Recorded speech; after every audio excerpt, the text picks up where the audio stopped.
Welcome to the Parsha Perspective. Each week, we will delve deep in a weekly Torah portion to find a practical and insightful way to enhance your daily life.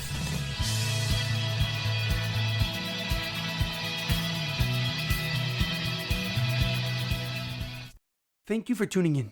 My name is Rabbi Shalom Yamini, and each week we will look into the weekly Torah portion to find practical and insightful ways to enhance your daily life.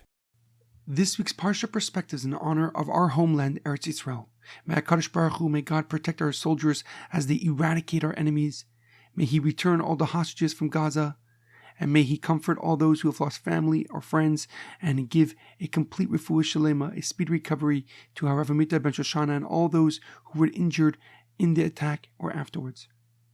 This week's Parsha Perspective is also in honor of the Yortzeit, the anniversary of passing of Rav Yaakov Tzvi ben David Sachs, Rabbi Lord Jonathan Sachs, of blessed memory. He was the chief rabbi of the United Kingdom from 1991 until 2013. He authored 25 books, and his impact and influence was worldwide. His profound wisdom propelled him on the world stage, where he guided people with empathy and compassion. He returned his holy soul on the 20th of Cheshvan in 2020, but his teachings continue to inspire people across the globe. May his impact continue to grow, and may his memory be a blessing for all. This week's Torah portion is Parshas Vayera, all for one, one for all. Our Parsha begins with God appearing to Avraham Avinu after just having a circumcision.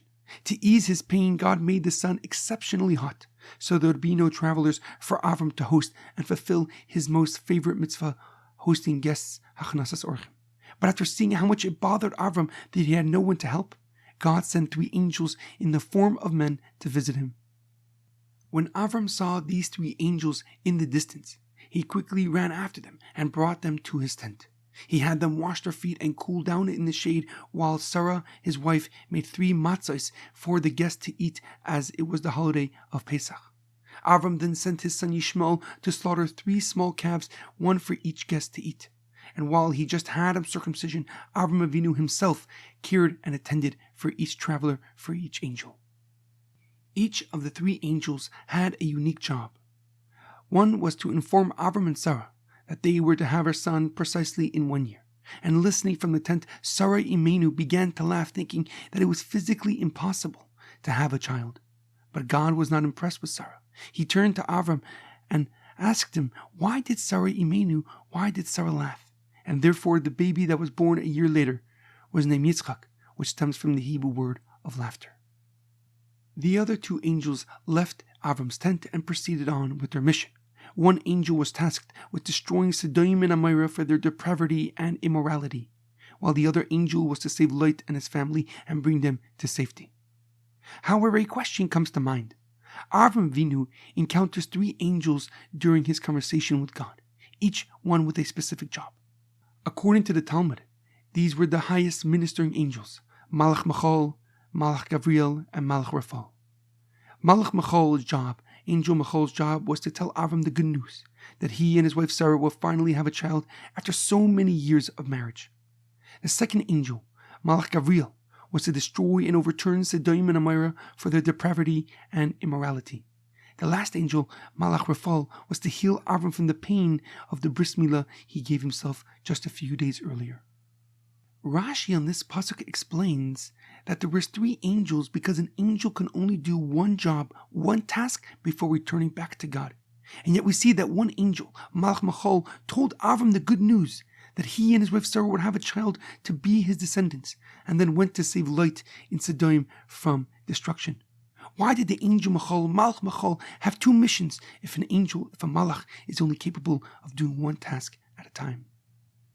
Rabbi Lord Jonathan Sachs, of blessed memory, delves into this question in his book Covenant and Conversation on this week's Torah portion, Parshas Vayera.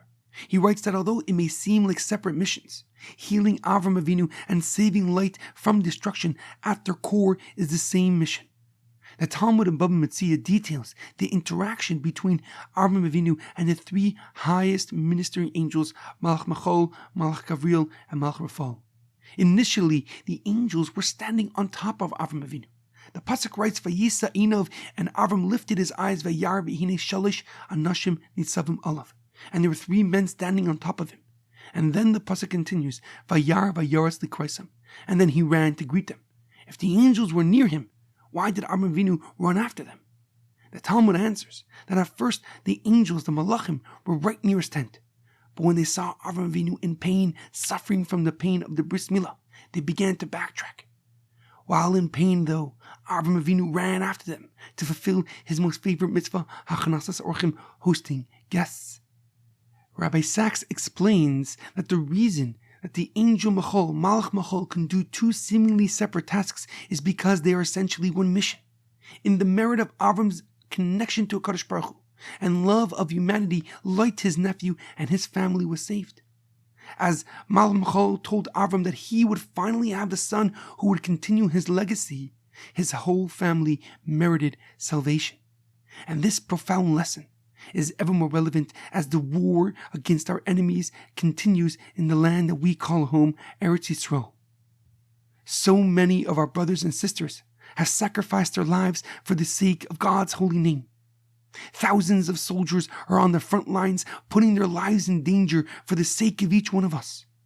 And in the merit of their bravery, their courage, and their persistence to keep the Jewish story alive, may we all merit the ultimate redemption.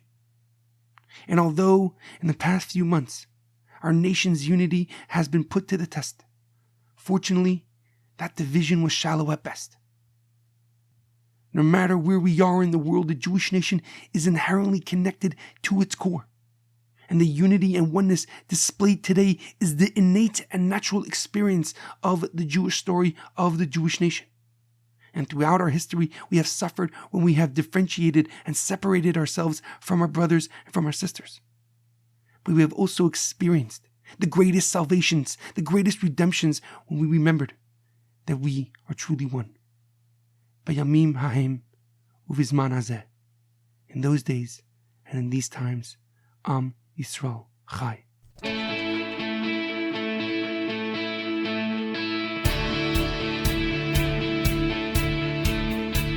Thank you for tuning in to the Parsha Perspective. Check out our website, theparshaperspective.com. Send thoughts and comments to theparshaperspective@gmail.com. Till next time, thanks for listening.